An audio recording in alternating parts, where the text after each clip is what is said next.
Shift అవుతున్నారు.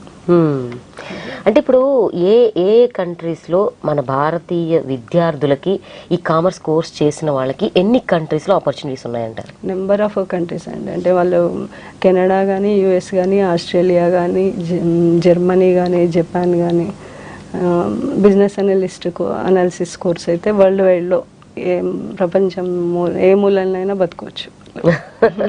ప్రపంచంలో ఏ మూలకి వెళ్ళని బ్రతకొచ్చు అంటారు.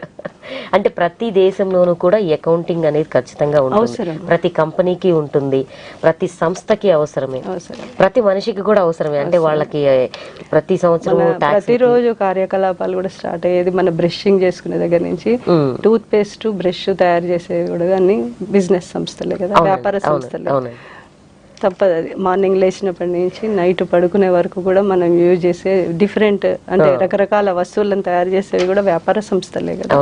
సో వాణిజ్య శాస్త్రంకి అంత నిజంగా ఎన్ని ఆపర్చునిటీస్ ఉన్నాయంటే ఎవరైనా కూడా ఈ కోర్స్ చేయడానికి ముందుకు వచ్చే అవకాశం ఉంటుంది. మరి తల్లిదండ్రుల నుంచి అంటే చాలామంది ఏమనుకుంటారంటే వేరే ఆపర్చునిటీస్ లేకపోతే లాస్ట్గా కామర్స్ తీసుకుంటారు అనే ఆలోచన కూడా కొంతమందిలో ఒకప్పుడు ఉండేయండి. అది యాక్చువల్లీ ఒక 2 years బ్యాక్ కూడా అలా ఉండే.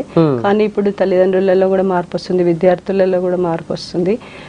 చాలా విద్యార్థులు సిఈసి కూడా ఎంచుకుంటున్నారు, సిఈసి ఎంఈసి ఎంచుకుంటున్నారు. డిగ్రీలో కూడా బీకామ్, బీబీఏ, బీకామ్లో ఆనర్స్. బీకామ్ ఆనర్స్ కూడా ఒక మంచి కోర్స్ అండి. అది ఈక్వల్స్ టు పీజీ.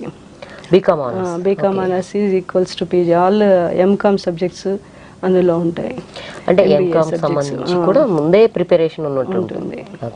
ఇంకా బీకామ్, ఎంకామ్ ఇవే కాకుండా సిఏ, దీని తర్వాత కూడా ఏమైనా కోర్సులు చేసుకోవచ్చు అంటారా? అంటే పీజీలో ఉన్నాయండి. పీజీలో ఏ కోర్సులు చేసుకోవచ్చు? PG computer application, PG business analysis. అంటే నేను అడిగేది ఓన్లీ మన కేశవ్ మెమోరియల్లోనే కాకుండా మిగతా బయట కూడా ఇంకా చేసుకోవడానికి. బయట కూడా పీజీ కోర్సెస్ తర్వాత వాళ్ళకి ఇంట్రెస్ట్ ఉంటే స్టార్ట్అప్ పెట్టుకోవచ్చు, లేదా గవర్నమెంట్ జాబ్స్ కి ప్రిపేర్ కావచ్చు. గవర్నమెంట్ జాబ్స్ అన్నారు మీరు, ఇప్పుడు మీరు చెప్పారు టాక్సెస్ కానీ లేకపోతే ఇంకా కూడా వాటికి, అలాంటి వాటిలో ఎంత వరకు జాబ్ ఆపర్చునిటీస్ ఉంటాయి? వాటికి యాక్చువల్లీ డిగ్రీ క్వాలిఫికేషన్, గ్రూప్స్ రాయాలంటే, తర్వాత ఎంకామ్ ఇది ఉంటే కూడా వాళ్ళకి ప్లస్ పాయింట్, ఇంకా నాలెడ్జ్ ఎక్కువ ఉంటుంది. ఐపీఎస్ కూడా ఏమన్నా ప్రిపేర్ అవ్వచ్చు. ఇది ఇక్కడ నుంచి వాళ్ళు ఎక్సెప్ట్ డాక్టర్, ఇంజనీరింగ్ ప్రొఫెషన్ తప్ప వాళ్ళు ఎటువైపు అయినా వెళ్ళొచ్చు. అంటే ఫోటోగ్రఫీ ఇంట్రెస్ట్ ఉంటే అటు వెళ్ళొచ్చు, లేకపోతే యానిమేషన్ ఇంట్రెస్ట్ ఉంటే అటు వెళ్ళొచ్చు. ఈ కోర్సెస్ చేసినాక కూడా ఇందులో వాళ్ళ కంప్యూటర్ అప్లికేషన్ కూడా ఉంటుంది. బీకామ్ కంప్యూటర్ అప్లికేషన్ ఉంటుంది. ఆల్ కంప్యూటర్ సబ్జెక్ట్స్ నేర్పిస్తారు. జావా, C++ అవన్నీ కూడా ఉంటాయి వాళ్ళకి. కంప్యూటర్ కోర్సెస్ ఉంటాయి. వెబ్ డిజైనింగ్ ఉంటుంది. సో ఈ డిజిటల్ మార్కెటింగ్ వైపు కూడా రావచ్చండి. చాలా ఆపర్చునిటీస్ ఉంటాయి. అంటే ఈ కామర్స్ కోర్స్ చేయడంలో ఇవే కాకుండా ఇంకా అన్ని రకాలుగా కూడా ముందుకు వెళ్ళొచ్చు. ఇప్పుడు మా కాలేజీలో ప్లేస్మెంట్ సెల్ ఉంది. వీళ్ళకి సాఫ్ట్వేర్ కంపెనీస్ లో కూడా జాబ్స్ వస్తున్నాయి.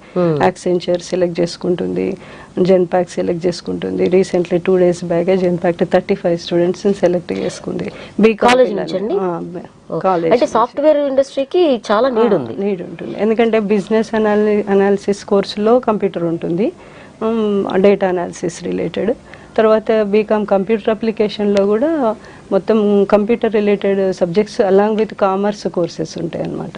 సో దాంతో సాఫ్ట్వేర్ కంపెనీస్ అన్నీ కూడా మా బీకామ్ పిల్లల్ని సెలెక్ట్ చేసుకుంటున్నాయి. అంటే ఇప్పటి వరకు